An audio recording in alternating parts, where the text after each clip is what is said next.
Bien, je vous propose qu'on commence l'Assemblée Générale. C'est la troisième en 3 semaines, donc c'est inédit dans notre étude. Enfin, c'est pas inédit, mais ça fait longtemps qu'on n'avait pas eu une mobilisation qui s'installe dans la durée sur l'hôpital. C'est important de le souligner. Le premier jour de la grève, il y avait 389 grévistes. C'était un record. On est un des établissements du département qui a été le plus massivement... je crois qu'on a été l'établissement du département qui a été le plus mobilisé en nombre et en pourcentage de grévistes. Donc c'est important. Je pense qu'on peut être fier de notre mobilisation et de l'attachement que l'on a à défendre des régimes de retraite par répartition pour tous, un système solidaire. Les chiffres de grévistes de mardi sont à peu près 139, 149 grévistes. Ça reste un haut niveau de mobilisation. C'est important de le souligner, même si effectivement il y a une diminution, mais il ne faut pas oublier qu'on est dans un mouvement reconductible et que tous les jours il y a des gens qui se déclarent en grève. Et je pense que ça montre qu'il y a un terreau important dans cet établissement que l'on doit continuer à agiter, à faire profiter, à animer pour continuer à amplifier la mobilisation. En tout cas, c'est la mission qui est la nôtre collectivement et qui est, j'ai envie de dire, impulsée dans tous les secteurs d'activité. Ne serait-ce que sur le département du Val-de-Marne, il y a chaque jour 2 à 3 actions militantes qui sont menées, que ce soit des blocages d'incinérateurs de Suez hier matin, des blocages de dépôts RATP, le blocage du port de Bonneuil-sur-Marne, des manifestations à Créteil ou d'autres, à Bonneuil, à Vitry, à Villeneuve-Saint-Georges. Voilà, c'est des choses qui ne passent pas dans les médias, dont on n'entend pas parler, mais qu'il est important d'avoir en tête. Et ça, je ne vous parle que du Val-de-Marne. Dans toute l'Île-de-France et sur toute la France, il y a partout, tous les jours, des actions militantes qui sont menées et qui petit à petit portent un coup au capital. Je vous rappelle, la grève, c'est difficile pour nous parce que ça nous fait perdre du salaire. Mais si le gouvernement et le patronat détestent la grève, c'est bien parce que ça leur fait perdre de l'argent à eux aussi. Et c'est celui qui perdra le plus d'argent qui craquera le premier. Et c'est aussi celui qui remportera la bataille de l'opinion qui gagnera. Donc à nous de viser des actions qui permettent de faire perdre de l'argent au gouvernement et au patronat et de gagner la bataille de l'opinion. Les annonces qui ont été faites hier par le gouvernement sont largement insatisfaisantes pour nous, de la CGT. On en débattra collectivement. Je pense qu'il y en a de même pour les camarades de Sud. Le gouvernement explique qu'ils allaient tout changer sans que cela ne touche aux retraites, que non, vraiment, on n'allait pas y perdre. Bon, tout le monde aura bien compris que c'est fumisterie et mensonge.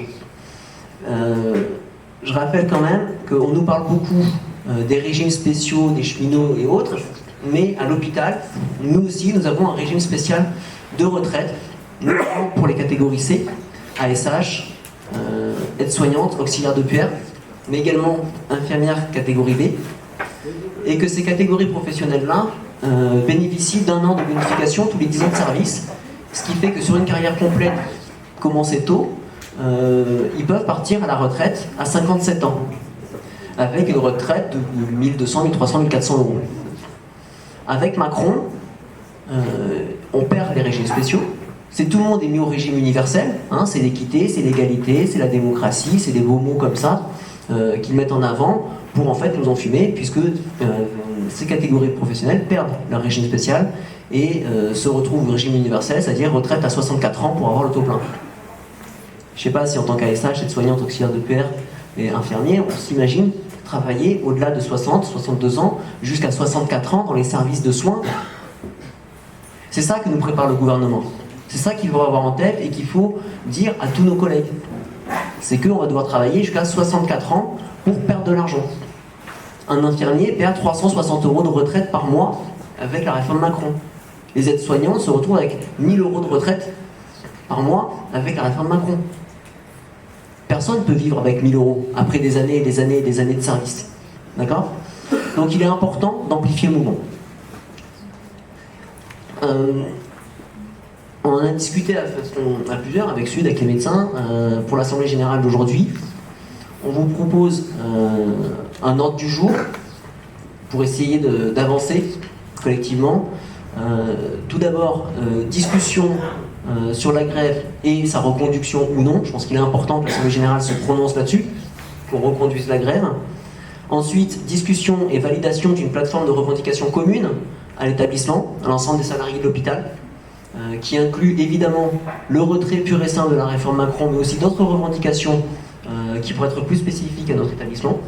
Et ensuite, organisation et action de lutte, où il y a plusieurs propositions qui peuvent être mises en débat, dont on peut discuter, sur lesquelles on peut se prononcer. Tout d'abord, sachez que demain, à Ivry, c'est juste à côté, à partir de 10h, il y a une manifestation départementale intersyndicale qui est organisée. Donc on vous invite, on en discutera, mais on vous invite à y participer, nous on y sera en tout cas. Il y a des discussions qui ont eu lieu avec d'autres corps professionnels en lutte sur la ville et les alentours, notamment les enseignants, qui sont extrêmement mobilisés, et ils nous proposent de faire ensemble une distribution de tracts au pont de Charenton. Donc ça peut être intéressant pour justement ce que je disais tout à l'heure, la bataille de l'opinion. Rappeler que les hospitaliers, on a un régime spécial de retraite, et que si on le perd, on va devoir travailler jusqu'à 64 ans dans des conditions difficiles, pénibles, douloureuses, pour des salaires de misère et une retraite de misère, et que ça c'est pas acceptable. Mardi, il y a la manifestation à Paris, le 17, qui est importante, puisque c'est une manifestation qui regroupe les revendications de retraite et de santé. Donc il faudra voilà, qu'on se positionne, qu'on se dise comment on s'organise pour y aller. On voulait vous proposer aussi une assemblée générale jeudi prochain, il faut qu'on la mette en débat. Voilà un peu l'ordre du jour qu'on voulait vous proposer. Maintenant, ce qu'on souhaite absolument, c'est que chacun s'exprime, chacun fasse remonter les discussions que vous avez eues dans vos services sur la grève, le mouvement, comment est-ce que vous sentez les choses et comment est-ce que vous souhaitez continuer collectivement la mobilisation. Je vous laisse la parole à qui veut la prendre.